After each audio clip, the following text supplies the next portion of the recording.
I really do suggest that whatever openings you pick, you get the easy development of the bishops on these straightforward diagonals. Try to take at least a chip of the center if you can, and go from there. As I've said many times, my personal favorite opening is to play e4 here. Yeah, we get e4 e5 and play knight f3. I would say, I mean, I don't know how to explain this necessarily, but with white, I feel like openings for beginners where you get both of the bishops out very quickly and you get some kind of center are the best openings. So even if it's not like a set theme, I feel like openings like the Scotch are very good because you get the knights out, bishops, and you get castled. Now bishop c5 is one of the dangerous lines. If you do play the Scotch, you have to know what to do.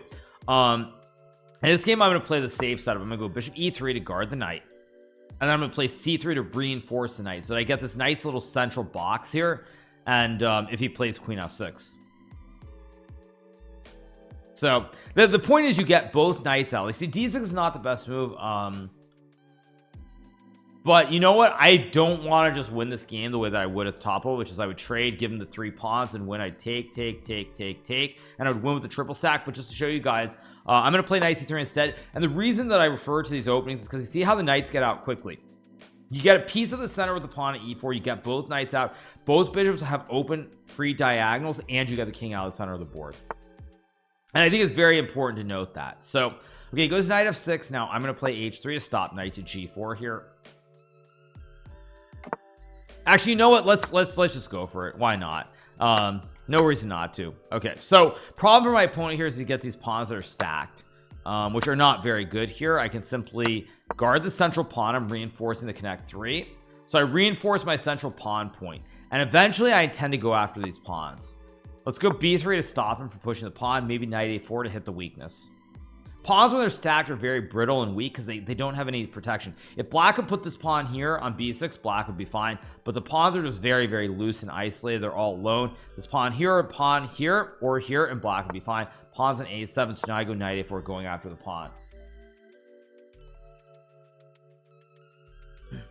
So yeah, it's very, very hard to play this position for black. He goes knight d7. I'm just going to castle now, put pressure on the knight, which guards the pawn.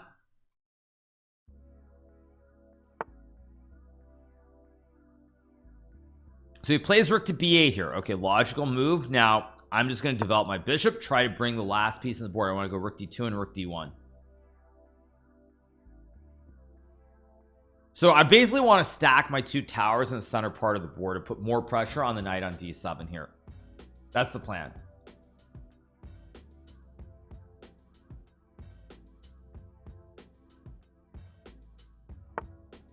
So he gets c4, which is actually an excellent move. Excellent move for my opponent. I did not think a 500 could play this move, but it's a very, very good move, because now when I take the pawn, even though I have an extra pawn, I have stacked pawns too, and there's no weakness anymore that I can threaten to capture on c5. So c4 is an excellent move. And then he goes rook b4, another move that objectively is very good. Now in this situation it doesn't work, but it's a good try to hit the pawn and hit the knight at the same time.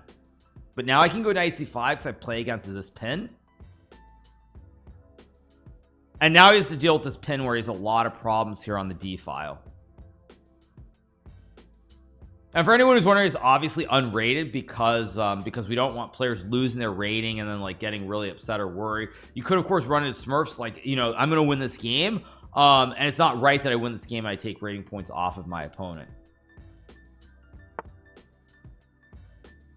So we get a5 here, and now it's let's see what I should do. I think what I should do is I should play rook d4, line up the classic double stack in honor of Dave Thomas on the d file, and with this double stack here he's gonna have big problems down the road. Botez Gambit speedruns coming back a little bit later on in the stream. So okay, we get a4, so I'm gonna go rook d1, line up the double stack as expected. Big pressure, he's going to lose some material, so he goes rook b8, but now I will just trade everything off, and at the end of the day I have an extra bishop here, and my bishop on e2 will eventually play later on. Now right now the bishop is very passive behind all these pawns, but eventually, as you're going to see, I'll probably push the pawn and open up the scope on the diagonal for this bishop.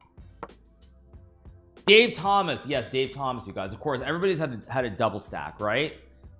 I mean, that's, oh, Well, I could take the rook and win the game because he is 1 defending, I have 2 attacking, so I win, but I won't do it. I'll go c5 instead to open up the scope and show you guys how to win this, because obviously I could just take and win, but I want to show you guys what to do with the other piece. So I want to bring the bishop into the game, and now with the active bishop on the scope, I will win very soon. The speed run, yeah, I had to stop because I went to play the World Cup, so I couldn't continue it. But I think we're up to like 2,400, so we're getting close. Now I'm gonna take and go for a classic Castle Mania and the Kebab on the 7th rank here with Rook D to D7. So he goes Rook C8. I'd love to keep the rooks on the board. So let's get the Kebab.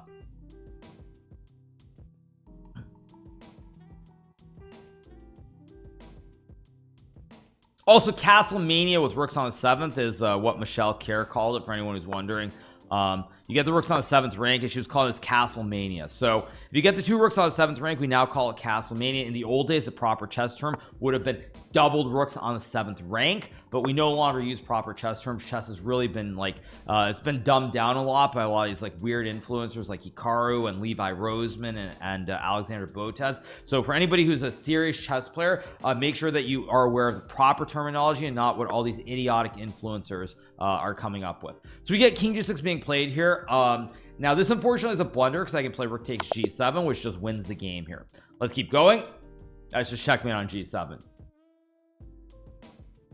Okay, so we're playing Brad Praxis here. Next game we have the black pieces. Like I said, a lot of openings that I like for white are where you get both the knights and the classic development. With black, not so easy. And I think that with black, generally I do think e5 is one of the better choices to play, because you do get most of that development. You get to bring out the knights, bring out the bishop, push the pawn, develop the other bishop normally. So we'll go here, guard the pawn on e5, get d4. Now I'm going to take, okay, so I'm going to go knight f6 to hit the pawn on e4 here.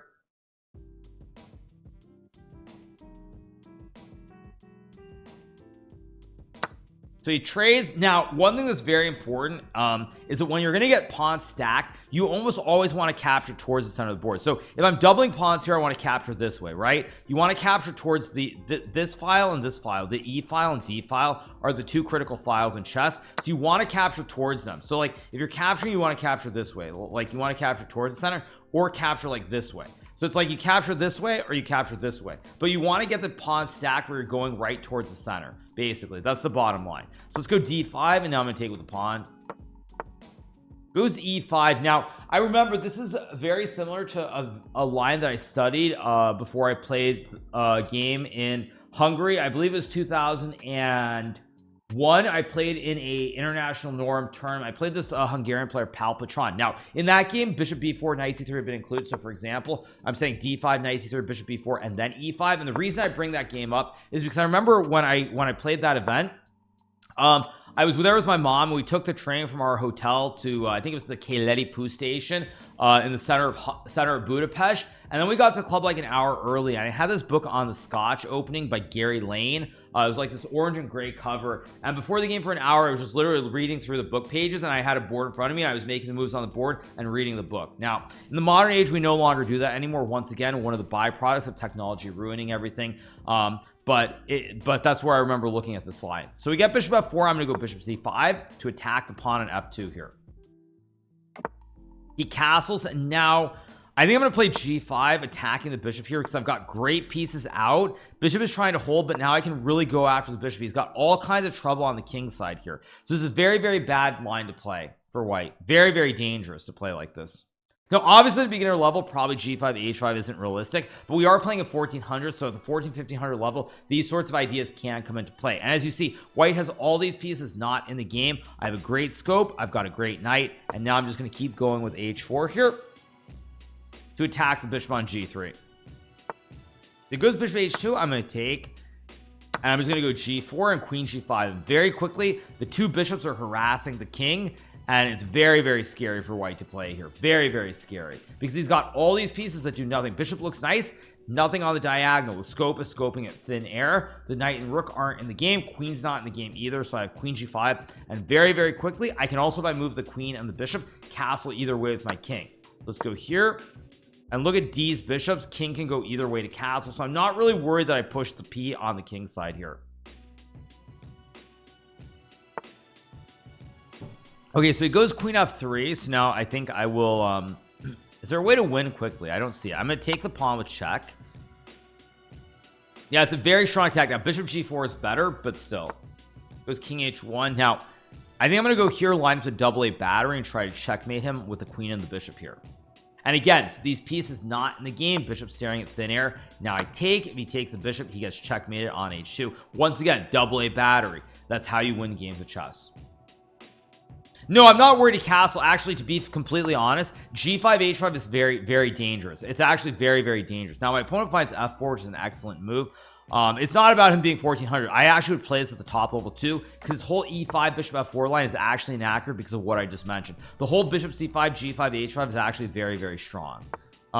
So he goes f4. So now I will move my queen to guard the bishop. Rook e1 was no good, because if he plays rook e1, I just take. The rooks aren't power coupled yet because the knight's in the way, so I just take. The knight is not out. If the knight was out, he could go there, but if he goes here, I take, and he can't recapture. So all right, he goes queen e3. I'm gonna move my king, and now I'm just gonna bring the rooks here. King, by the way, very safe in the center of the board. I've got the pawns for the protection and the bishop, so all these pawns support the king in the middle, and now I can just bring everything over to the king side to just checkmate him. No, g5 h5 is actually legitimately the best way to play this. It is. Yeah, I didn't do it because he's 1400. I did it because it's the actual best way to play it.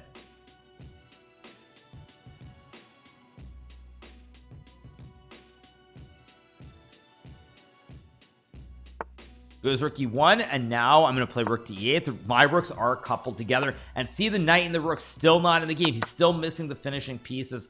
And now I just go h3. I have bishop f3 if he pushes, and this is going to fall apart because all my pieces are active, and he's got two pieces that haven't come into the game yet. These pieces are just out there taking their siesta for the whole day, not even bothering to go to work for a few hours. So he plays queen g3. I will take now, and now I've got the open lane. I'm going to go check. Rook guards the queen, and now I'm going to go check. King is stuck, no squares, has to block with the queen, and then I go rook h2 and rook g2 checkmate. So the way this game will conclude is queen e3, rook h2 check, king g3, rook g2, simply checkmate here. Nowhere for the king to move.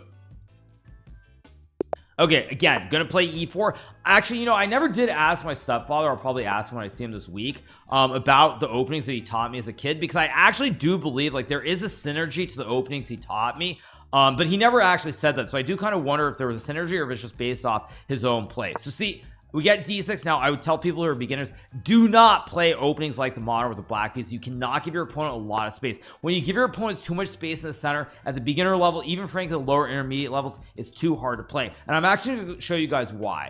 Okay, so I'm gonna go d5 here. Now this is not the best move, but I'm gonna show you why. I'm gonna immediately take a ton of space in the center of the board, and I'm going to punish him very seriously, as you will see.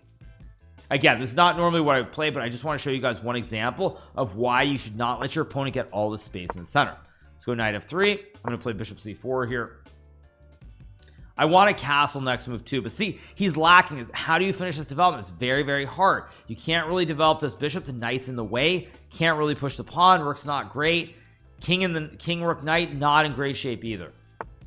Goes queen b6. So I'm going to go c3 here. I want to break this threat towards b2, and I want to stop queen b4. So c3 is dual purpose move.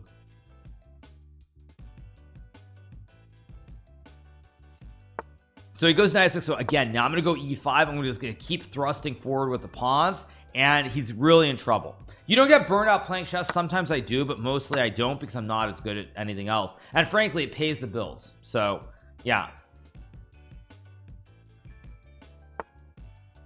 He goes knight e4 here. So now what I'm going to do is, I think here I'm going to go queen e2, and I'm going to ask my friend, where is your horse going? Your horse does not really have squares available to it in this position. So where's the horse going? So he takes. So see, and already I'm going to trade the knights, take his knight on e4, and he's simply down a horse. He doesn't have a horse, and because he's missing his horse, he won't be able to survive, and now he loses the bishop, and it's over. And this is why I really don't recommend playing openings like the modern. You give your opponent too much space, and even though what I did with d5 is not the best approach, it's, if you don't know what to do exactly at the lower levels, you definitely aren't going to know what to do.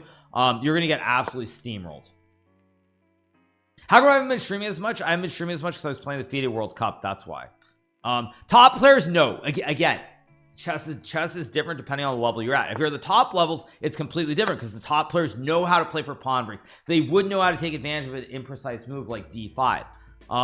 So yeah, like it's different. The levels depend. Now I go d6, opening up the scope. You're probably wondering why rook e8 didn't work. If you played rook e8, I would have had d6 with the discovered check, king to h8, and bishop g7 checkmate. So now I go check and mate. I'll explain that in a second because I didn't actually explain that. But basically what I was going to explain is, yeah, if you played rook e8, which is the obvious move to attack the queen and pin it, I have d6 checking the king, moves the king, and then bishop g7 is checkmate because the king can't move anywhere. All right, so next game, let's keep going. Yeah, actually not a high chance. I'm playing people all over. I'm playing 500s, 1500s, sometimes 1900s. Now my opponent plays f4. I'm going to play d5, open up scope for the bishop. Let's bring out the bishop, push the pawn, knight, bishop, develop, finish very, very quickly. How's it going, Dr. Curious George? Hope you're having a great Friday too. Plays g3. Let's go knight f6, e6 here. And now I finish the development, get the king out. I can also just bring the knights out. I'm gonna play c5 to gain some space for the knight. With the pawns in front of the knights, should be a little bit better here to play. How to play these modern approaches? Don't bother. I mean, I don't know what your rating is, Kushigurko, but in general, unless your rating is probably like 17, 1800, and by that I mean over the board, it's probably like 2000 plus online. Do not play the modern. Do not play it. I think it's a very difficult opening to play. So I'm gonna go bishop e7 and castle. Now I got the bishop out, knights are out here, very, very good position, and I can castle next turn. So yeah, I would not recommend playing the modern unless you're already very high rated. By only up, I beat only up before I went on my trip. If you're referring to Madway, I may play Madway later today and rage quit again, but hopefully not. So let's castle.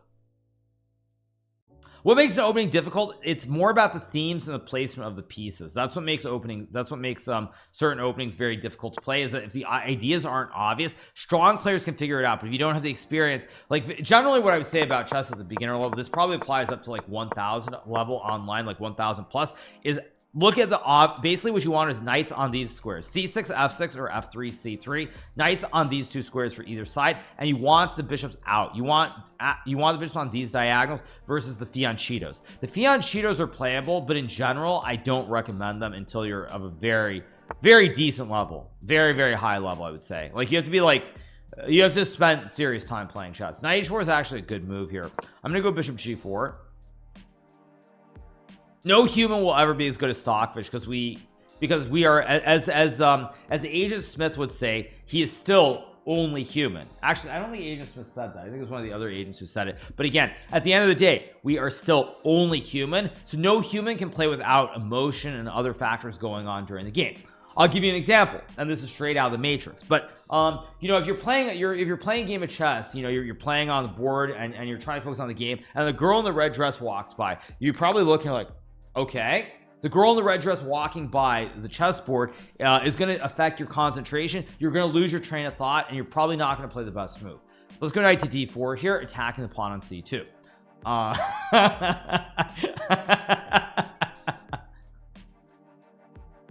I'm not saying that you won't still find a good move, but your train of thought, you're going to lose your concentration. So if you're thinking about playing something, you're going to lose your concentration. Then you're going to look, and then your opponent is going to say, look again, and you're going to look and see an agent. Exactly. Anyway, all right. E4 is a bad move here, by the way, because now I'm threatening the pawn on c2, and after knight it's ready, just take. There's actually no way to guard it because the bishop covers the critical square. So either you push the pawn and there's knight c2 forking the queen and the rook, or you play another move and you hang the pawn and you still get forked. Let's play knight takes a1. Yeah. Hikaru, you're married now. There are no attractive women to you but one. That's not the purpose of the story, I'm saying, you guys. Jeez. Let's take the knight. That's not the point, though. I think you guys get the point. I literally used a Matrix story to prove the point.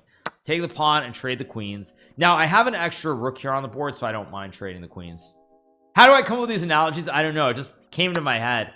It just came to my head. I mean, it's a pretty good analogy. Let's go knight c2 here. Yeah, I know in the Matrix story, Neo got shot in the face by the agent. I get your point, you guys, but you still understand what I'm saying. I'm saying that no human can play like Stockfish because our understanding is simply not good enough. So So we get e3, not the best move. Again, I'm gonna get a lot of space here. I'm gonna play d5, develop the bishop, and push the pawn and finish my development very, very quickly again. He goes bishop d3, offering the trade. Now, I'm trying to think at the beginner level what the best move is to play here. It's definitely not e6 because you don't want double pawns. I think bishop g6 is probably one of the ways. And again, we're capturing towards the center. You want to always capture towards the center if you're going to get the stacked pawns, not away from the center. Now, it's not always true, but most of the time it is. Play e6, open up the diagonal. Let's go c5, knight c6, and bishop d6. Try to develop very quickly here. I was 7 years old when I first started playing. I'm gonna go bishop d6, and this is actually a big mistake here because now we see why the double stacked pawns aren't actually that bad, because it opened up a lane for my rook here. So now I can sack the bishop on h2 like a Greek gift, also known as the Trojan horse. And after knight takes bishop, I go queen h4, goes king h1. Let's go knight f6 if he takes. I think I have knight. Oh, I blundered. I actually just blundered. Let's go knight e4 here. I thought I had knight g4, but the queen could capture. So he goes knight e1. So now the way that I'm gonna try to win is we're gonna play queen c7 to target the horse. I'm now gonna castle, and I intend to double stack my rooks on the h file.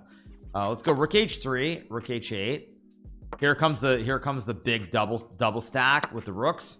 I don't care about anything over on this side of the board. I'm just getting ready to murder the king on h2. Let's or checkmate the king, sorry. Let's play rook takes h2 check. And now I'm gonna play knight takes pawn. If he takes, I take with the queen. And it's just checkmate. Let's keep going. Next game. Let's play e4 again. Sorry, I'm being a little bit too loosey goosey. Now what I'm going to play is the opening I played as a child, which is of course the Grand Prix attack in honor of the great French people, with e4, knight c3, and f4. Again, very simple. Bring the bishop out, push the pawn, and you'll see the theme is very similar. The bishop is outside the pawn chain, develop the knight, castle, and I've got bishops on both of these diagonals. The knights are out, so there is a very serious theme to the openings that I'm playing. So let's go queen to e1, queen to h4, f5, and bishop h6. Very straightforward and to the point. Good morning, chat. Yes, exactly.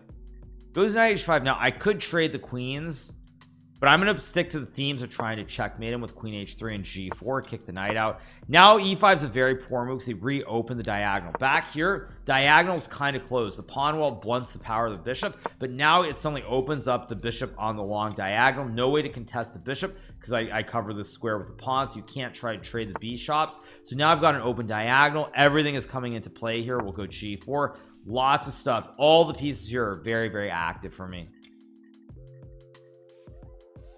Actually, g4 was not the best move. I should have played knight d5, but it's still very good. Yeah, he goes here. I'll take. And now what I'm going to actually do is play knight d5, try to go after the pawn, maybe push for f6 here. But again, all my pieces are very, very active. There's a lot of harmony in the position. Goes bishop e5. I think I'm gonna go queen h6 with the idea of playing knight to g5 and going for checkmate on h7 here. I could also try to get the lolly mate with knight takes e5, f6, and mate him on g7 with the queen. But we'll see. Yeah, I would say I'm the best teacher, but there's a serious flow to the openings that I played as a kid growing up, and I do highly recommend them. So I can go knight g5, but I think everyone wants to see a lolly instead. So let's go knight takes e5. I play f6, knight guards the pawn. There's the mate on g7. Anytime you fianchetto the bishop, you have to be aware of the lolly checkmate. You have to be aware of it. If you lose your you lose your fianchettoed bishop. So now it's just queen g7 because he gave up the bishop, and that's game over. Let's keep going. Keep a little bit of beer. It helps with making better heroic moves. I look best after about 3 to 4 days, basically. Yeah, I mean, I think my opening explanations are generally the best, actually. I think in terms of openings, like the general development of where your piece belong is very, very critical, actually. F? Did I drop frames? What was F about? Actually, I do see some drop frames. Let's go knight c6.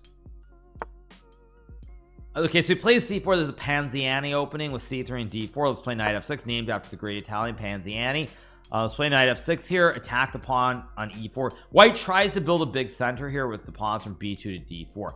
Now I feel like I think in one of the pod champs I mentioned that someone should play it. I think maybe Anna Kramlik told Virtual to play it in pod champs 5. It's an okay opening, but I think there are drawbacks to it for sure, because now he doesn't get the central control, he doesn't get the big white center. I finished my development. We're going to end up in a situation with both the bishops developed here. He goes a4, I'll play a6 so that I have the retreat square.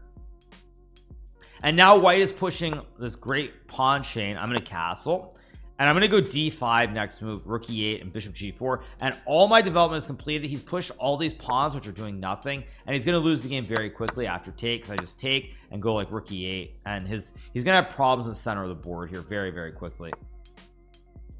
Let's just go rook e8, threaten to mate him. And now I guess I can take the pawn, but I'd rather finish my development first. And now I'll go bishop f5, and it's a very, very good position. Traxler attack is playable, but it's very much, in my opinion, a cheese opening. Let's just take the pawn.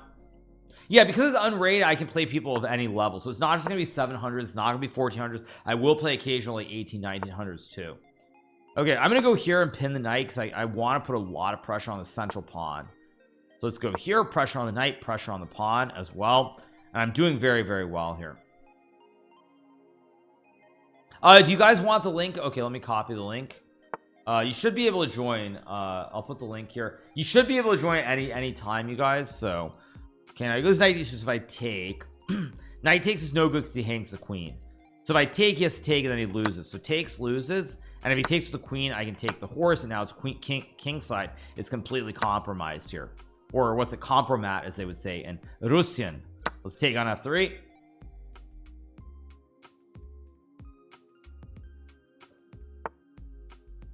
Goes bishop e2. I'll play queen f6 back. I just want to bring this tower into the game, so I'd like to double stack.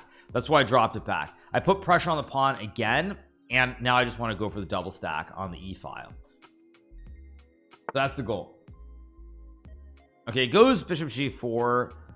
I think I can just play queen g6. The rooks guard each other, and now I pin the bishop, and I'm going to win the bishop with either h5 or f5 next turn. And now, oh, I mean, he played queen f4. I mean, he hung the rook. I guess I'll just take the rook now. He should have traded the rooks first, but it doesn't change much. We'll trade down because in this position I have an extra rook and a horse, so this will be winning very soon. Do I think it's fair to solve these lower rated players? It's unrated, so it's unrated, it's educational. I think a lot of people learn from it, so I don't see any downside to it. Even they learn from it too. So let's just trade the bishops now. Again, one thing that I'm a big proponent of is trading down when you're way ahead. When you have a lot of extra material, trading down is good. Yeah, if it's rated, maybe you can say it's different, but it's unrated, so the players don't lose anything from this. I'm gonna go f5 to guard the pawn. I want to maybe line up the Arabian checkmate with the knight and the rook here if I can. Let's try to set up an Arabiano with knight f3 and rook g1.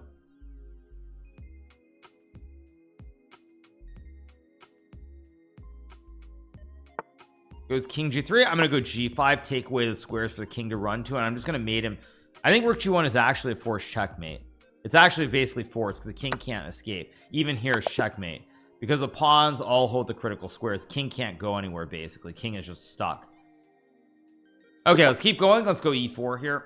Did I read the book from Kasparov, my great predecessors? I read parts of it. Okay, I'm gonna play knight f3 here. We'll play Madway much later on, not now. We're doing chess for the time being. We get knight c6. Okay, now again, you don't have to play Scotch. You can play the Ruy Lopez too, but I really do love the Scotch opening for white. Why don't I do opening lessons like the one I did with the King's Indian defense? I could. Now it's completely fine for my opponent here, but I have again the easy development. Knights out, bishops out, castle either way. Like I really do suggest that whatever openings you pick, you get the easy development of the bishops on these straightforward diagonals. Try to take at least a chip of the center if you can, and go from there. Knight e7 is actually a move that was played against me in the I believe this is what Pavel Blatny played against me in the Mayor's Cup. It was a GM Norm tournament held. No, was it Mayor's Cup or no? I think it was the Mayor's Cup held in New York City, I believe in October of 2001, maybe. Or maybe I'm confusing events, but I think Pavel Blatny played this against me, where black tries to develop the knight very quickly. So let's go knight c3 here.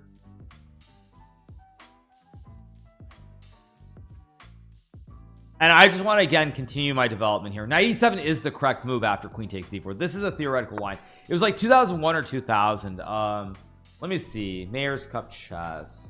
I think it was 2000 actually, because the tournament I played right after September 11th was a different one. I think that was a Smart Chess Grandmaster Norm. Or no, it was 2001. No, maybe it was 2001. Let me look at the games. Let's see. I don't know. Okay, let's go queen d1. I want to develop the bishops and castle the king. So yeah.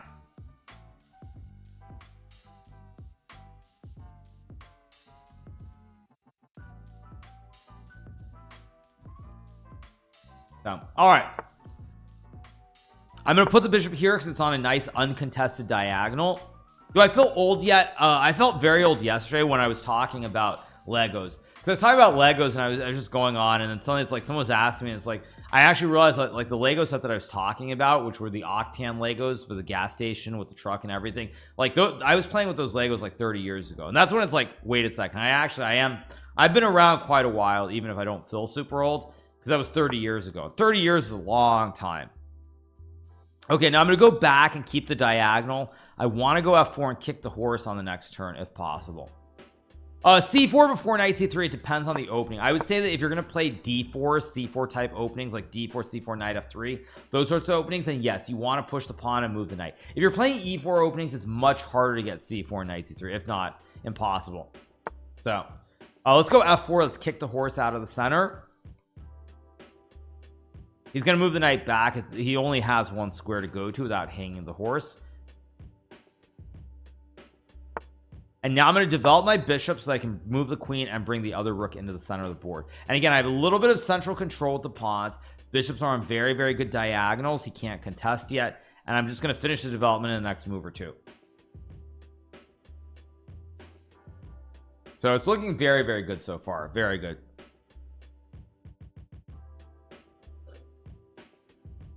So 10 years ago is not the 1990s. No, you guys, the 90s was the best decade ever. Now I'm gonna go queen h5 because I can start to go after the weaknesses here, because he has a knight here. Normally black gets a knight on f6, so you never have these ideas, but because there's a knight here and there's no way to get a knight to this square to attack and defend everything, this is very dangerous for black to play. There's also a right triangle as well.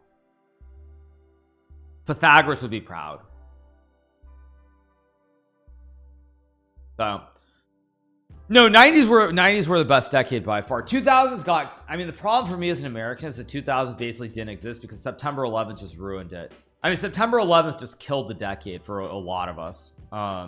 Yeah, I mean, the September 11th just really put a huge damper on the 2000s. Yeah, I mean, so 2000s, I mean, like, I know the term is wrong, but to me the 2000s is almost like a lost decade in my opinion. Yeah, so now I'm gonna go rook f3 and I'm just gonna try to crush him on the king side. Black is way behind, bishop and rook not in the game, no central control, d5 hangs a pawn, and I'm just gonna go for the kill. I'm gonna create the classic rook lift into the double stack into some kind of checkmate. Let's go here, try to take the pawn because the king is stuck, and this is very, very bad. Like, he's got all these pieces. Look at these pieces. No pieces are in the game at all. He's just getting destroyed here. Yeah, I mean, all his pieces are so bad. I've finished all my development. I can bring the rook into the board. All my pieces are active. He has one piece on the second rank, but 1 2 3, I mean, he's got 1 2 3 4 5 on the back rank. Now I'm gonna go f5, knight can't jump, and now I also open up diagonals into sacrifices, and this is an absolutely horrendous position for my opponent. I played f5 to restrict the knight, no jump, and to open up the scope towards the pawn on h6. And it's just impossible to play this position for black. Impossible.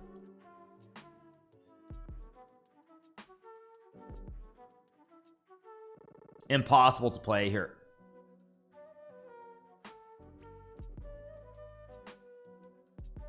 It's just an absolutely disastrous position. Just nothing to say. Nothing more needs to be said.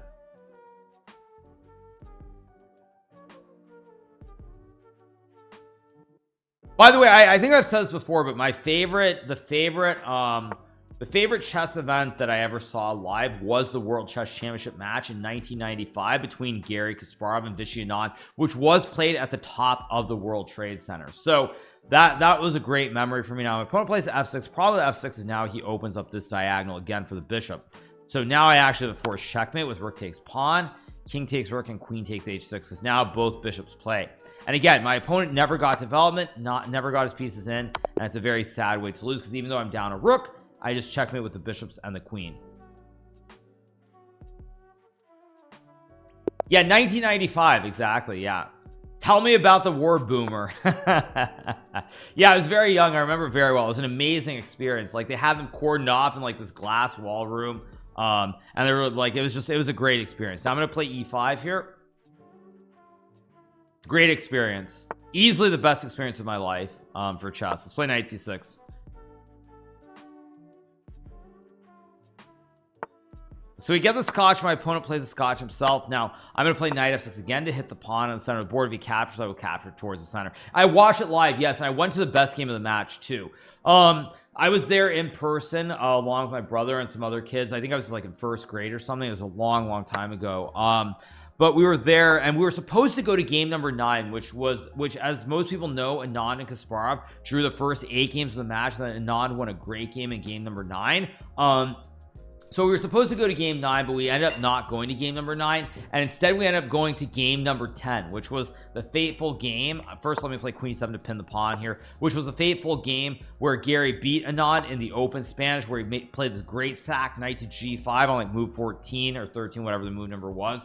He sacked a horse in honor of Michael Tal, the former world chess champion. Gary won a fantastic game to even up the match. He would go on to win, but game 10 was easily the best game of the match. So I'm gonna go g6 to fianchetto the bishop, because the queen's in the way here. I can't develop easily, so g6 makes sense because I can try to put a lot of pressure on the pawn.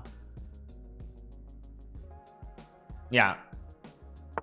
You're in the club and in the lobby. Then if you join the event, there should be a button at the bottom where you can join the event. There should be a green button if you scroll down.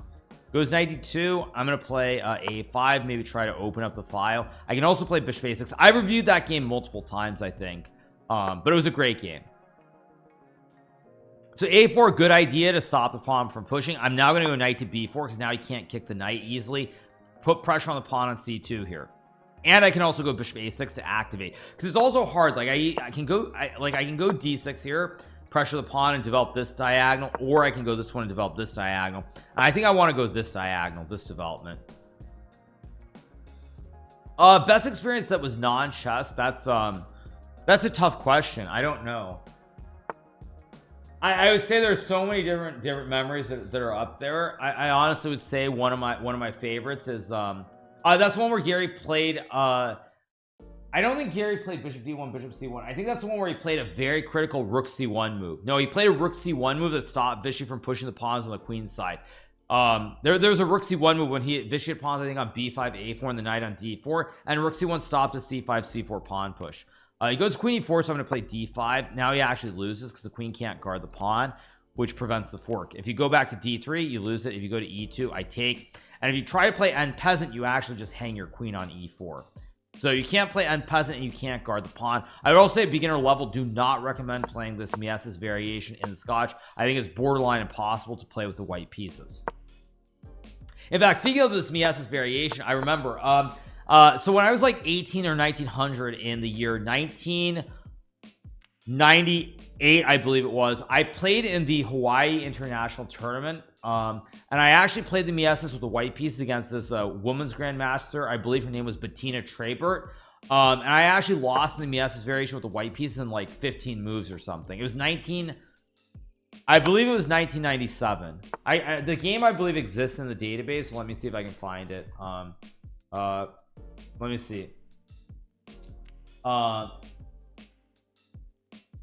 Yes, I think it was. Let me see if I can find the game. I'm almost certain the game exists. I think it was a Hawaii Open in 1997. Let me see if I can find it. Control F.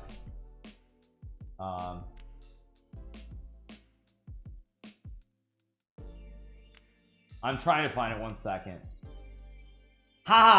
I found it. Okay, we'll take a look in a second. Okay, so we get bishop takes a1. I'm going to trade the bishop in the castle. It was the Hawaii Open 1997. Yes, I found the game. I'll pull it up in a second, you guys. 1 second.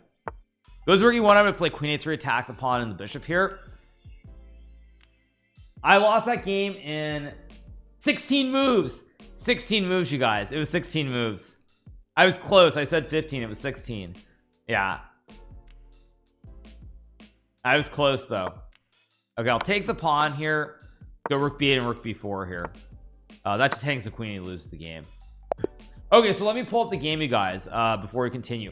So this is a game. Let me change the scene. This is a game from 1997, the Hawaii Open. This is a game between Hikaru Nakamura and Bettina Trabert. She was I think she was a women's grandmaster from Germany. And what did I say? So I played e4. We got e5. What did I say? Of course, I played the Miessis variation, which I just said not to play. And then we got knight d5, c4, bishop a6. Played knight d2, castles, b3, f6. I took the pawn, which is a huge mistake, and after takes, rook b1, bishop b4, the queen d1, rook e8, bishop e2, knight c3. I played bishop b2. She sacked the queen and played knight g3, and I lost in 16 moves, you guys. I lost in 16 moves. So yeah, this was in 1997. This would have been I want to say April or May of 1997. This was not the dead of summer, I don't believe. This would have been, I think, actually no, this would have been May or June. I can actually check in chess base. Let me check chess base. Let me check chess base. 1 second. Skill issue, yeah. Let me check online. Nakamura H. Let me see. 1 second. Yeah, I'm just gonna check on let me sort it by year. 1 second. Let me sort it by the year. Wait, what? Wait, what? Did I do something wrong? Wait 1 second.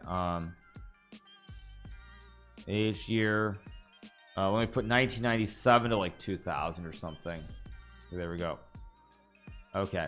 Let me see if I can find it. 1997. Okay. Nakamura versus Trabert. Oh no, the game's in chess base, but it's not. Yes. Oh, I'm wrong. It was August. It was August 25th, 1997. August 25th, 1997. You guys, that's when it was. Okay. So yeah. Anyway, back to the event. Let's keep going. And we'll keep rolling. But yeah, I just want to point that out, you guys. So let's keep going. Next game. Oh my god. Or wait, what was it today? Wait, no, wait, what? Or wait, was that just chess base? Wait a second. Or was chess base just put? Wait a second. What the fudge? Oh, I'm gonna play a Sicilian.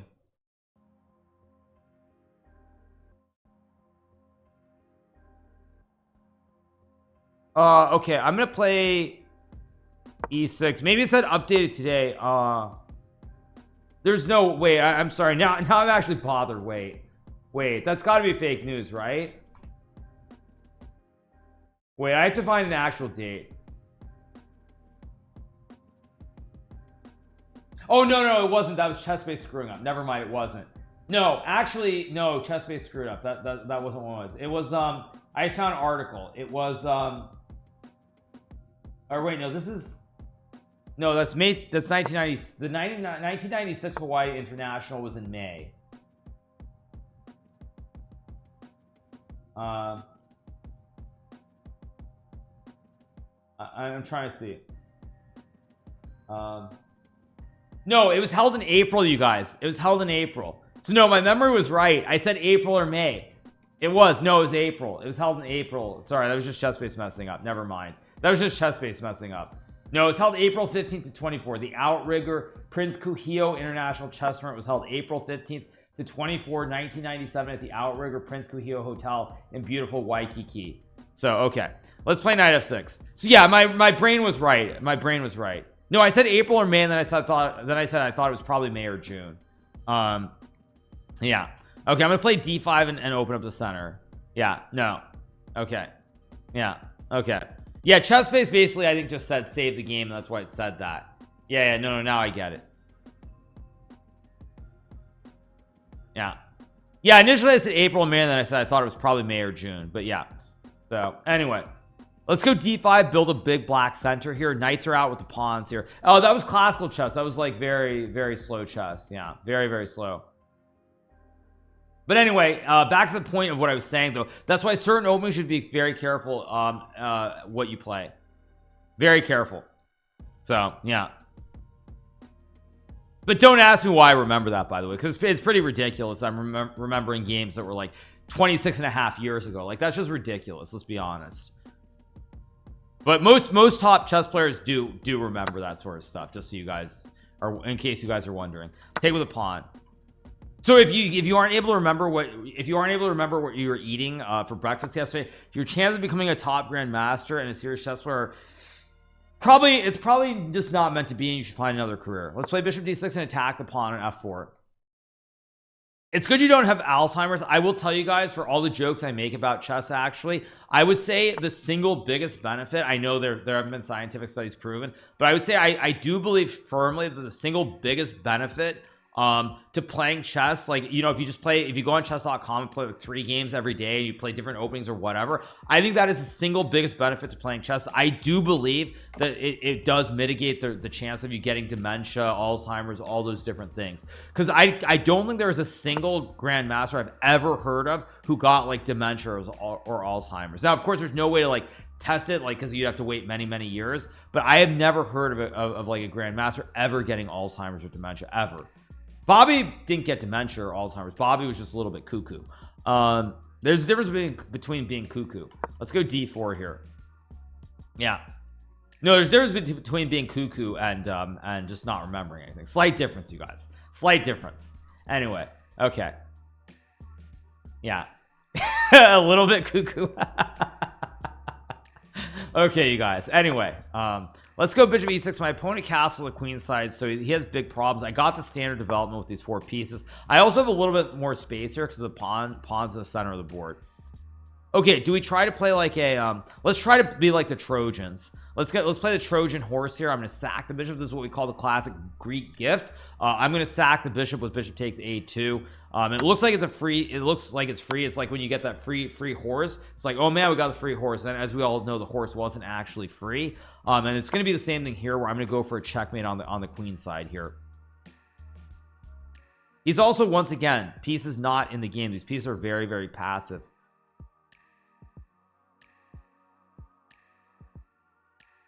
So yeah, he goes c3, so I'm gonna go queen a5 and go, oh wait, oh my god, I just hung a piece. What am I doing? Let's take. I'm actually losing here if my opponent knows what to do. Not paying enough attention. I thought he played c4, not c3. But anyway, we still go for the checkmate.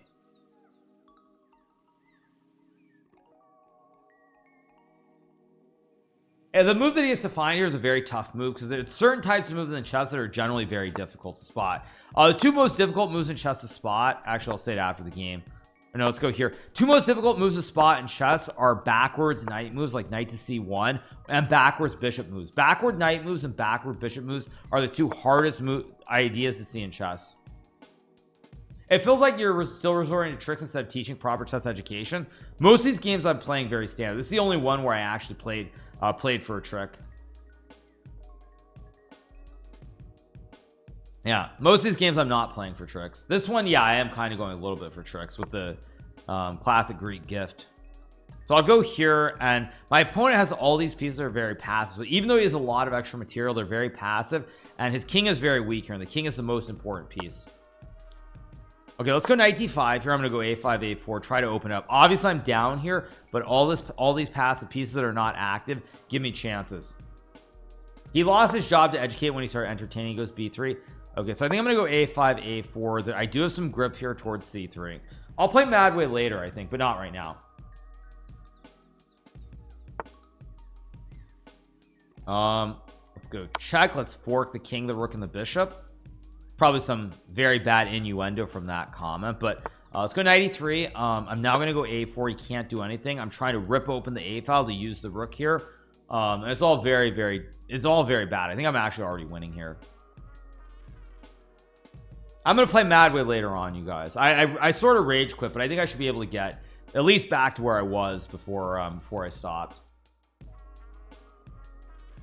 Fundamental mating patterns also are quite important. That is a true point. I think I'm going to go c4 here. If he takes, I can play knight takes c4, forking the king and the queen. I open up the diagonal. All my pieces very well placed. Queen is active. Bishop is active, knight is all up in his business, the rooks are on 2 great files, so all my pieces are active. Well, there's all these pieces, like especially these 3 pieces that aren't in the game.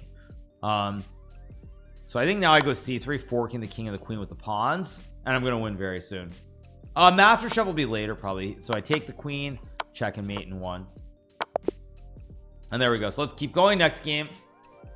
Okay, so we're playing Aryan, 730 rated. Hikaru streaming on Friday. Yes, you guys, I normally stream Monday, Tuesday, Wednesday, Thursday, Friday, and not on the weekend, but with the bullet brawl now being in play, I do stream on Saturday too.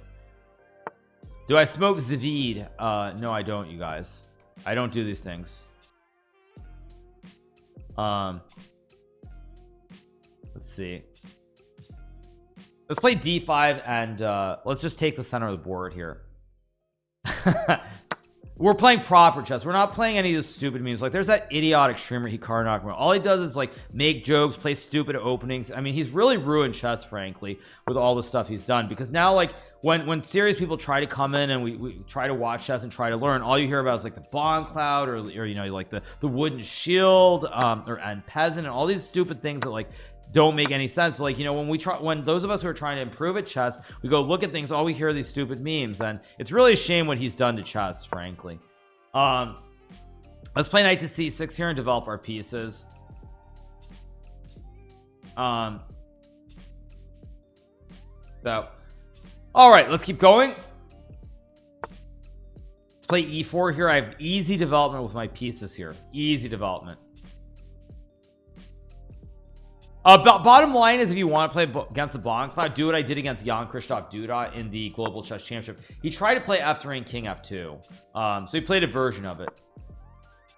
Let's just develop our pieces, get our king out. He's way behind. 1 2 3 4 5 pieces not in the game. Not in the game at all. Am I going to play classical chess in the future? Absolutely. Let's go bishop d4.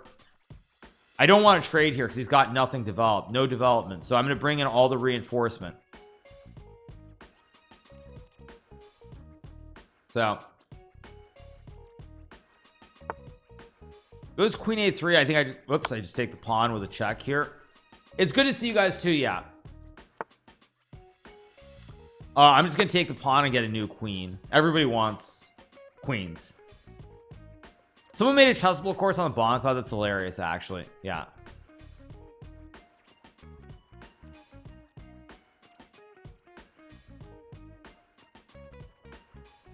How do you join? You need to be a member of the fan club to join, you guys. It shouldn't be that difficult though.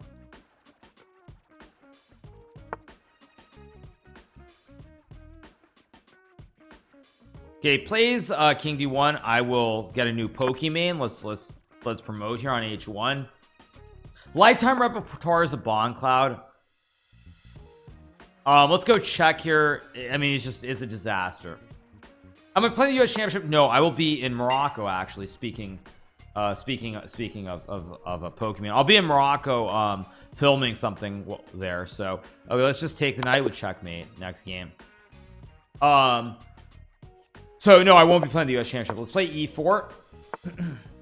And he played c6. Now Caro Kann, I'm going to play the opening I played it as a child, which of course is this classic exchange Caro Kann with bishop d3, c3, and bishop f4. Again, same theme. You see how I get the bishops on the active double diagonals, and I have very easy development with the knights, and I can castle the king.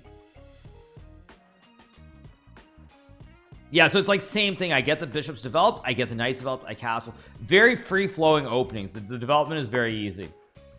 Play queen b3.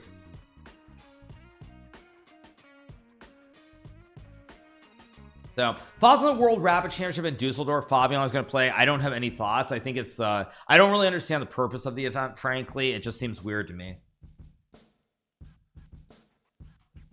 One second, I'm gonna sneeze, you guys. I think maybe not. No, maybe not. I thought a sneeze was coming. Let's play 92 here, but no, it's not, I guess. So let's develop our pieces here. Let's take with the pawn. Now I open up the file. Of course, I capture towards the center with the double pawns. Let's go knight f3. Just finish our development here on the king side. I'll try Madway later. I think he takes. I will take back. Will you be my dad? Sorry, you guys. I'm too busy right now to be a dad. Okay, let's retreat to, I guess, e3, because if you ever push in the center, it opens up the diagonal. Worst feeling when you want to see it and you can't. Yeah, exactly. Okay, I'll go here to stop him from getting rid of the bishop. He has knight f4 or bishop f4. g3 cuts off both ideas. Okay, I'm gonna go b4, try to expand. I also create the whatever, I create the sort of the right triangle with the pawns here. I'll play b5 to kick the knight away so he can't ever push in the center. And now what I'm gonna do is I'm gonna move my king. In endgame, you don't actually know. Let's try to be proper.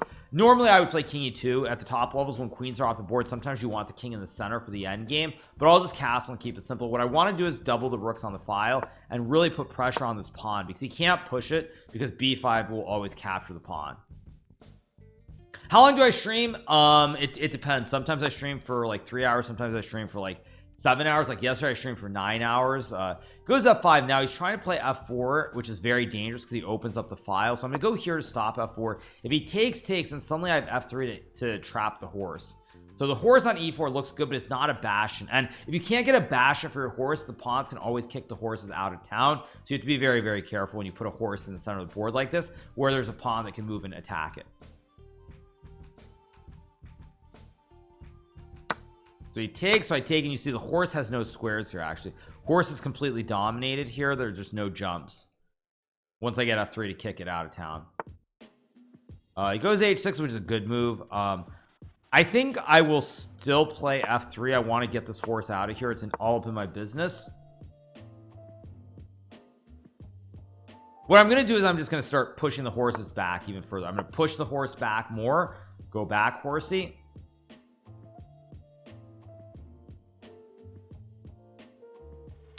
Actually, that was a mistake by me. I missed that he could take the pawn. I guess I'll just take the knight. It's still very good for me, but okay, let's take the pawn. I was annoyed because I lost the theme of what I was trying to play for, but it's still good. Okay, let's just go f4, I guess, here. Stop him from pushing the pawn.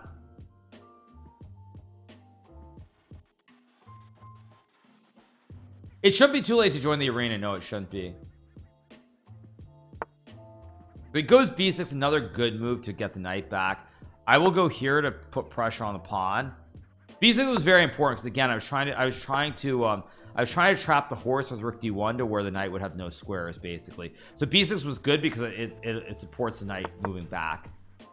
When I started playing chess, I started playing chess when I was 7 years old.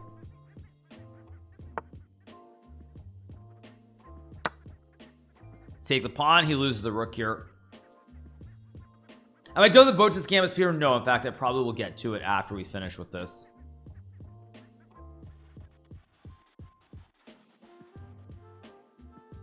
Yeah. Okay, let's just take the pawn. I love your YouTube channel, bro. Thank you. Appreciate it. Thank you. So now I'm gonna go b4. The pawns support each other. I don't want to hang the pawn. Pawns support each other everywhere, actually. And this horse is very, very vulnerable now. It's very vulnerable. I feel like this guy is definitely not 1200. Let's put it that way. I'm gonna go king f3 here. He's not cheating, but he's smurfing. His rating is much better. The moves he's playing here are much better. Like, he would have lost this knight multiple times and he keeps defending it. So he's not cheating, but he's like not on his main account or something. It's probably about, like, I would say like 1700 is my guess. I'm gonna go here and then bishop d4 to create the wooden shield. This is a bastion here, but the knight is actually not able to attack anything. Let's take with a pawn here and take. Why doesn't Hassan like you? I don't know. That's just my perception. I could be wrong, but I don't think he does. And now I'm up a pawn. The knight doesn't really have squares to jump to. Goes knight c1. Let's go. I think I'm gonna play rook a6 to hit the pawn on h6. Let's just take the pawn, and now I'll take the knight with the king. And even though even though black has central pawns, I have two connected pawns that I just push all the way up the board. Let's go, I guess, here.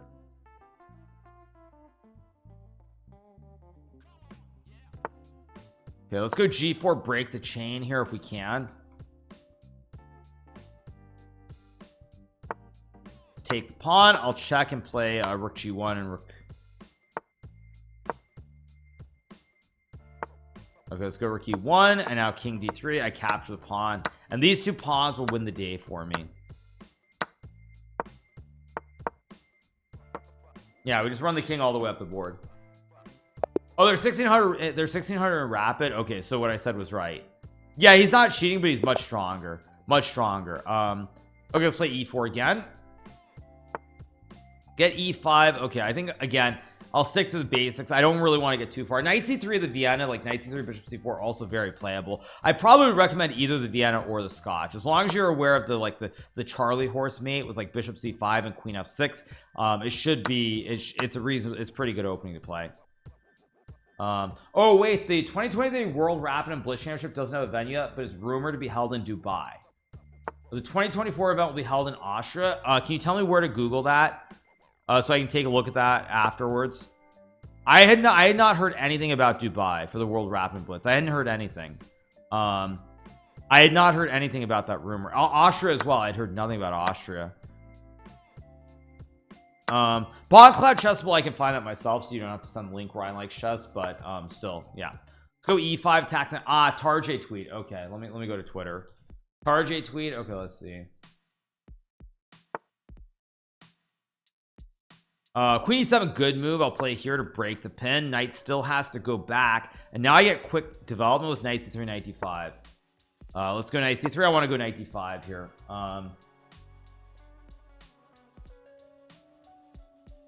I'm looking to see if I can find it.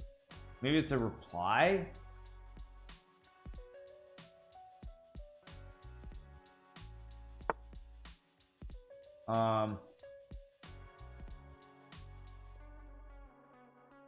I see it now. Now I see it. Okay, let's go knight d5, attack the queen, and hit the pawn at the same time. Okay, let's just castle. Good development, good fundamental chess here. I have developed the bishop, developed the knight. Just bring the rook. Every piece is in the board here, or every piece is on a great square. He has no development yet, so he's way behind in the development, and all my pieces are on great squares as we move forward. Now, this isn't really a trick, but it's more to illustrate why you have to develop your pieces quickly, because the problem here is his king is stuck in the middle. The queen and the rooks are on the back rank. Again, these pieces are on the first two ranks. If you don't develop your pieces, don't get pawns forward, and you're all on these two ranks, you're going to end up in a lot of trouble. You're going to end up in a lot of trouble here, because my rooks are on the two open lanes. I'll probably do the Botez Gambit speed run, and then like Master Chef or something. So we'll see.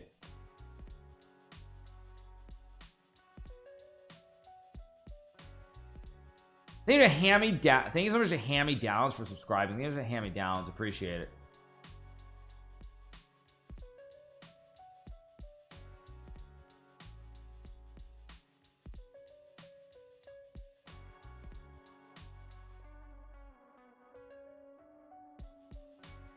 Yeah, thank you to hand-me-downs. Appreciate it. So I think my opponent's just completely lost here. It's just no development. You've got to develop your pieces very quickly. I mean, there's no foolproof development. I think that when you're talking about development of the pieces, so there's certain ways that certain openings that are much better for it. Okay, he goes d6 again. Position was already lost, but now he's going to lose due to the fossil here, because he's going to lose the rook. Yeah, it's just going to be a fossil here on h8. I grew up with hand-me-downs. Yeah, nothing wrong with that. It's all good. Prague or Gukesh. In classical, definitely Gukesh. In rapid, I don't know. Rapid, not sure. Resigns. The checkmate would have been king takes pawn to guard the rook, but then I have bishop b5 check, cutting off the square, and this is basically checkmate. The king can't go here, can't go here, all the squares covered, and after queen h8, it's simply checkmate. Okay, we got Adams Jr. again, e4. I do recommend these openings though, like for people who are going to watch this video even on YouTube. Like I strongly do recommend playing these openings, like the Grand Prix and the Scotch. They both these openings got me to 2300. They were openings my stepfather taught me, and I think they're amongst the best openings just because of the easy developmental play at the start. Very, very easy development. Again, develop the knight, bring the bishops out, castle the king. Very simple. And here again, I have multiple options. Like I can castle either way. I can castle either way here.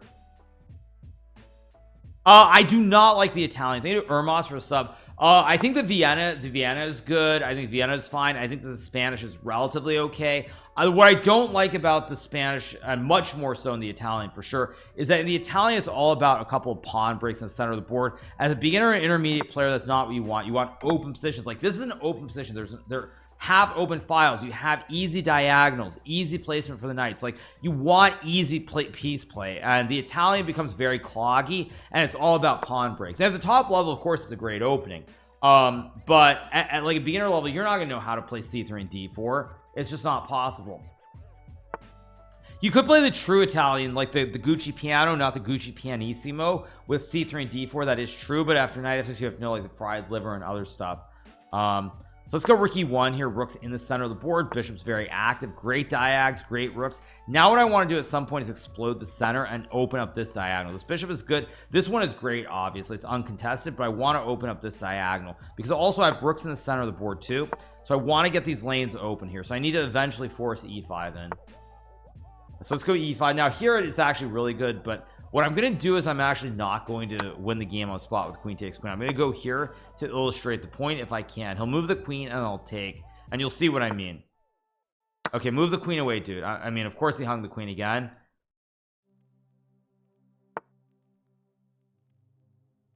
Okay, I'm trying, dude. Come on, dude. I'm trying.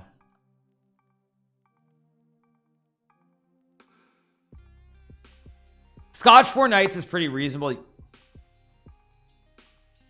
Okay, I mean, I can't. Sorry, I can't. I just can't. Yeah. Let's just take the knight, take the rook. GG's. Yeah. Let's just trade the rooks. He resigns. Let's keep going. Yeah. Okay, goes g3. So I think now again, as I said many times, this guy's 1800, so it's understandable, but at least at the beginning level, do not try this at home. Do not let your opponent get the big black center. Go here, easy development. Knights out quickly, bishops out too. Develop the bishops, castle the king. Let's go here. He'll take, I'll take. I'm gonna play like bishop e6. Only up game today. I'll play Madwood later, not right now. Goes e4. I have multiple castles here. I'm gonna go this way just because I get the rook in the center of the board.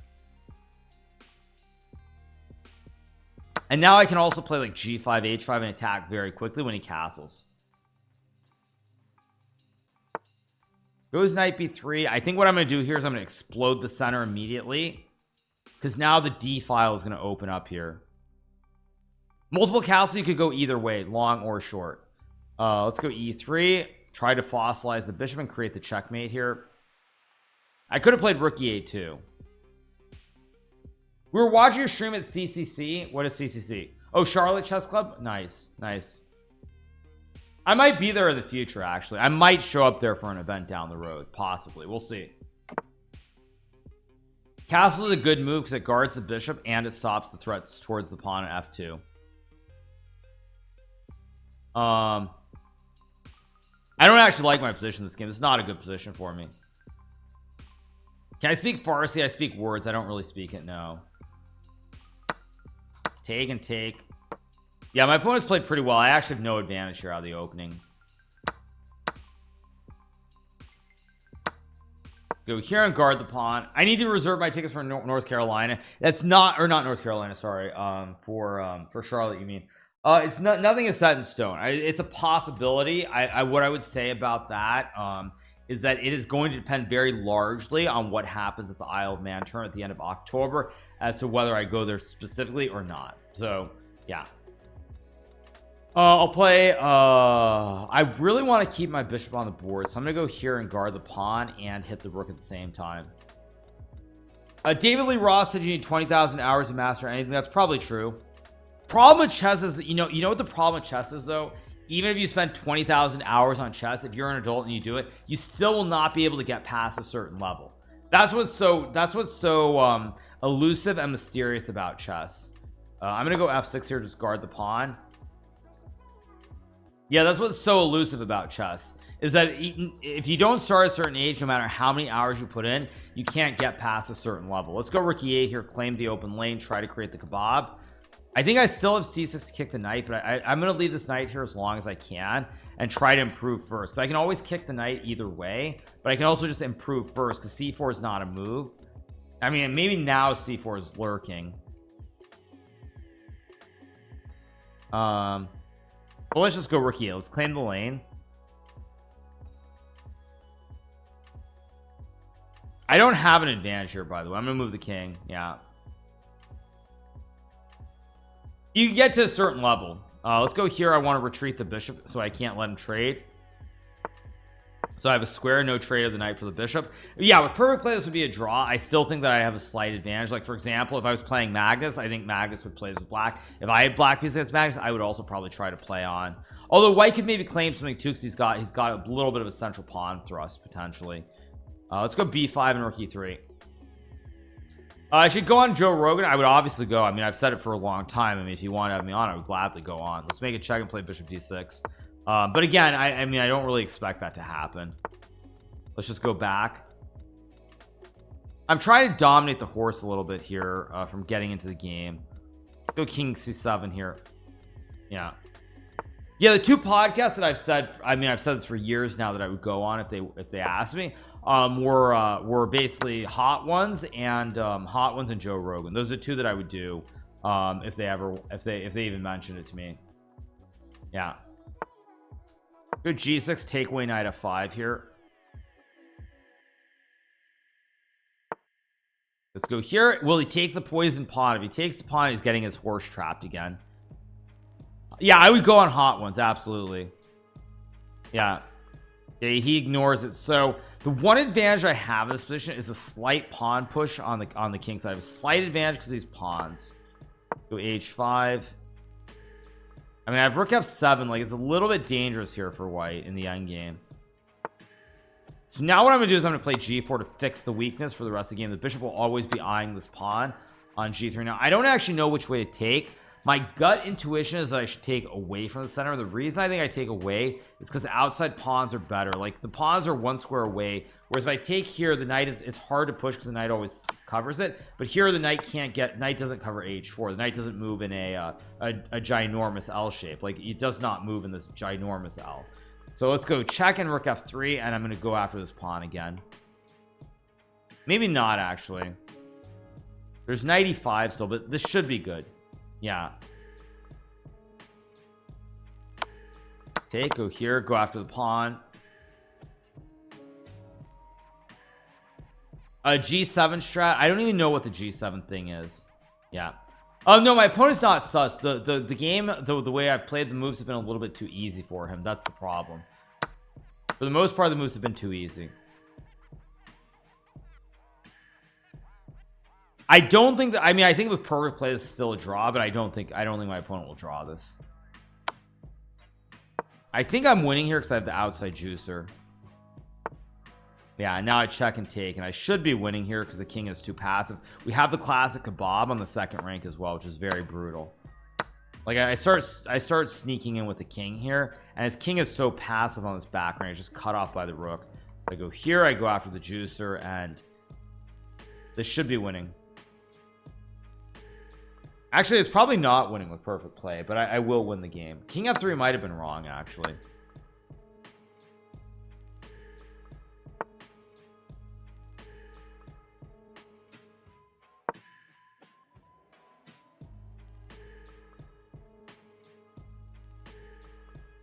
I'm gonna try to swing my king over and eat the juicers on the queen side, actually. Let's go here. I want to go like g2 maybe. Yeah, I'm trying to win the pawns here. I don't think he's gonna be able to survive. Yeah, let's go. Takes here. Yeah, it wins. So he can't trade to the end game.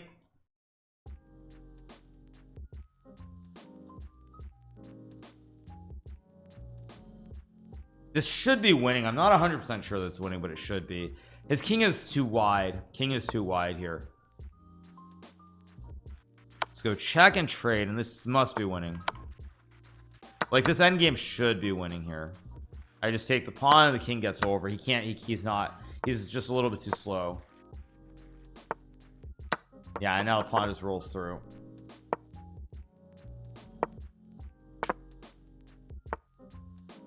Let's cut the king.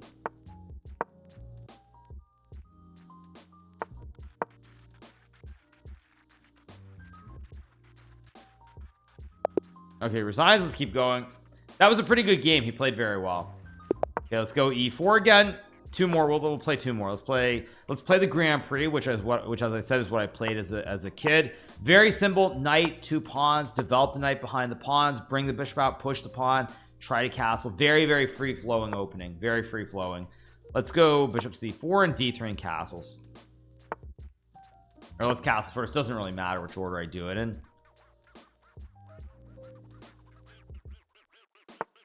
Go d3, and now it's very simple. Knights are out. This knight behind the pawns. Both knights develop. Bishop out. Castle. Only the queenside pieces to remain. Try to bring the queen, hit the pawn, and eventually move the bishop and bring the rook in. Very, very free flowing. Go here. I want to move the bishop. Bring the rook in. Bring the boys to the party with bishop d2, rook e1. Maybe f5, bishop h6. Also an idea as well. So let's go f5. I'm just going to bring all the boys to the party, try to use the diags here, and I really like my position here. Grand Prix is played at the top level, but not the way that I played it as a kid. Sometimes they play it like with bishop e2. They play like e4, f4, knight 3, and bishop e2 sometimes. Let's drop back.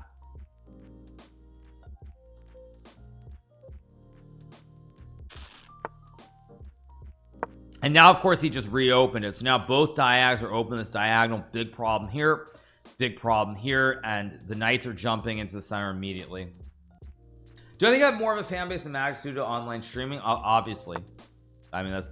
Oh, man, I get checkmate with the bishops. Oh, no. Let's just checkmate. Oh, no. Yeah, it's actually a forced checkmate in 2. I think if he moves, he gets... I push, and then I get a new Pokemon, and if he doesn't, I checkmate him with my other queen. So it's just all over. Yeah, I take, and now the bishop plays on a diagonal. He can't capture because he's pinned. And so he goes over, and now I go queen g7 mate. And again, as you see, the opening was nothing super special, but the plans were very straightforward. Anyone could understand that plan and find that plan. Doesn't mean they'd win the game that way, but that plan would exist regardless. Yeah. Okay, he plays d4. D4 is an opening.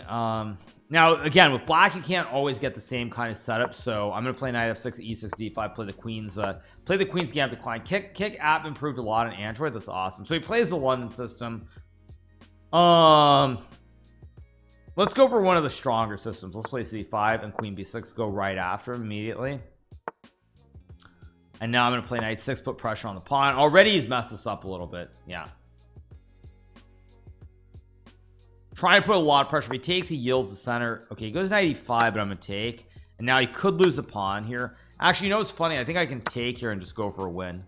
So I fork the king and the knight on e1 and g1, and if not, I just take, and now we can do the counting. 1 2 3 4 5 6 7 1 2 3 4 5 6. So I'm just up a pawn here. Scoreboard, I mean, I have a good score, but oh, he's trying to hit me with bishop b5. Nice. So I'll go a6 to cut him off. No bishop b5. Is Daniel not available today? What do you mean is Daniel not available? I don't know what you mean by that. Let's go e5, hit the knight and create the big black center, a double purpose threat, and it's simply game over. Let's go check. Can't castle the king. I'll obviously recapture next turn, but now I have to move the king. I take, no castling allowed, and he's gonna lose the game. Let's go e4, takes bishop g4, gg, why not? Actually, king e3 runs into d4, checkmate. That's just GG. King can't go back to either d2 or e2. It's covered by the bishops. Queen covers all the squares on the f file as well. King can't go anywhere. GG. That's why you don't play the London system. Okay, again, I'm gonna play d5, play the queen's gambit declined here. Very straightforward. Yeah.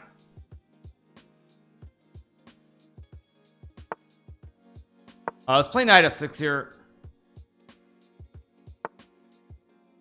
Goes knight f3. I think I'm gonna play bishop d7 and castle. Are you and Danny good friends? We're on fairly decent terms. Yeah.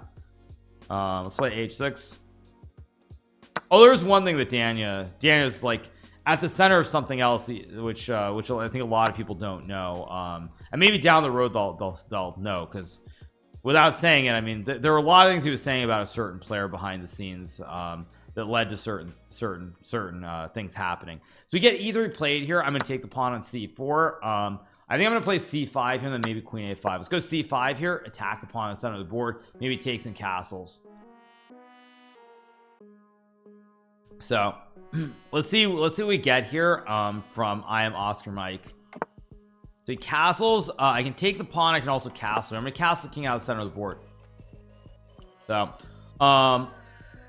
waiting for a move from I am Oscar Mike. There's d takes c5, maybe knight e4 is a move as well. Let's see. Goes queen c2. I'm gonna take the pawn on d4 here. Slight mistake for my opponent because now there's some pressure in the center of the board. Some pressure.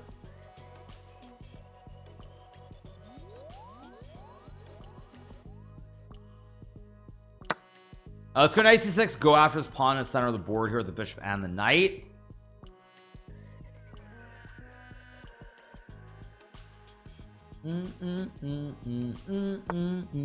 Plays d5. Now this maybe is an okay move, but I think it's bad because I have knight a5 to hit the bishop and everything is under attack in the center of the board here. Yeah, everything's under attack in the center of the board.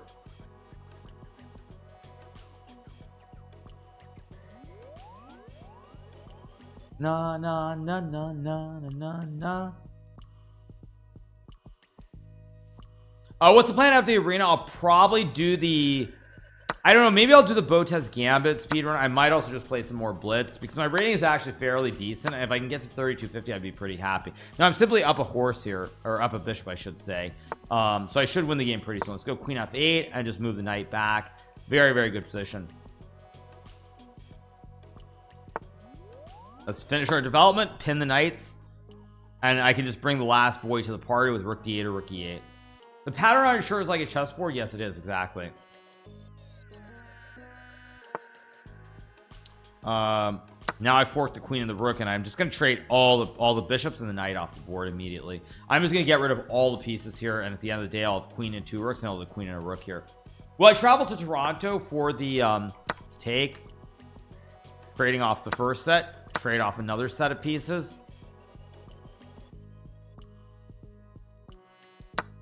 Trade off the knight for the rook, and now I have a queen and 2 rooks versus a queen and a rook, and now the goal is to take the open lane and trade everything off the board if I can.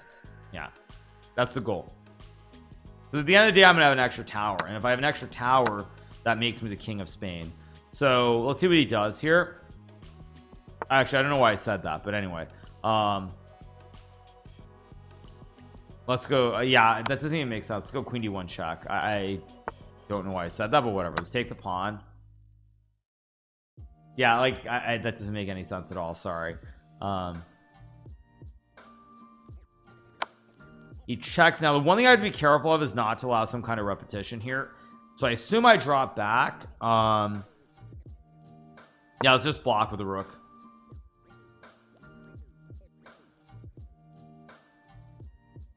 The king of Spain is known for his towers though. Wait, seriously?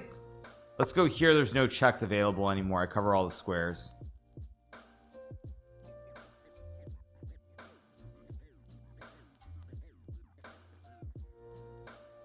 Isn't this a Botez song actually, the Tripolowski? Let's go check and just cover up everything. I'm just going to cover up everything with queen g6 here. Just covering everything with the queen and the rook. Bummed to hear Deanna saying this. Come on, you guys. Of course it has nothing to do with me. Okay, now I'm going to go queen b6 and trade out the queens. Very simple. Yeah, let's just take. We're time for one more game. Oh, we're playing Darks, who is actually a streamer, by the way, on Kick. Playing Darks here. Let's go e4. He plays d5. Scandinavian, an opening that I think actually is quite decent to play as a beginner. One of the openings which I do actually recommend. Let's go knight c3 and bishop c4 again, trying to follow the basic theme. Get my pieces out of the center of the board as quickly as possible. Do I recommend 5-minute games for beginners? No. Bishop e6 is a move, but it's a little bit of a cheese trying to trade. Now again, in the Scotch opening you already the pawn, so you can develop, but here the pawn is in the way of the bishop and there's no development, so I don't really like this from Darks, although it's decent. It's not the end of the world if he knows what to do. Yeah, for beginners, don't play 5-0. Play 10-0 or play 15 minutes. Do not play 5-0. Let's go knight f3 castles, just simple chess. Actually no, let's go d4, open up both diagonals and then castle. All very simple, very free flowing again.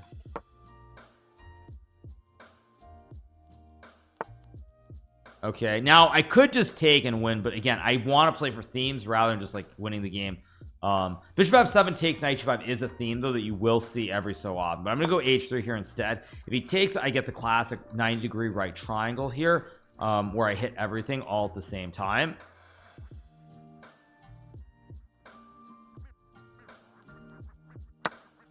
But yeah, I take, and now he can't actually guard everything. Everything's under attack here. Yeah, bishop f7 was winning, but again, I mean, I could have played it, but I don't want to like end the game instantly. That's just castle. I have an extra pawn here. I finished my development. Bishop can be developed either way. I think I'll just bring the rook so I can go there or there to hit the pawn next turn.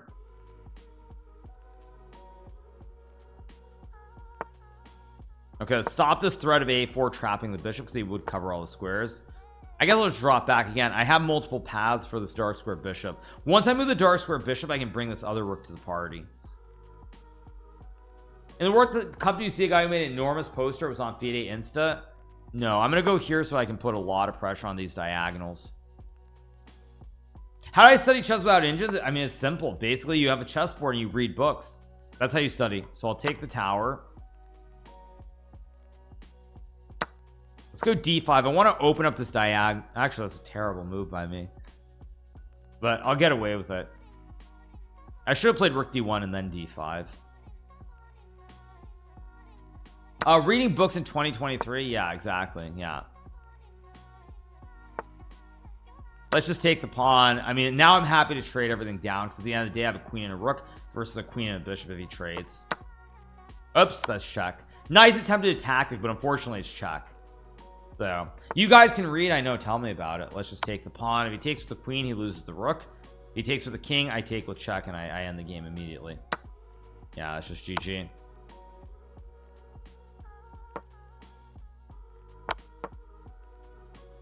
Actually, I go check and mate and one with rook e8. There we go. GG. Why not?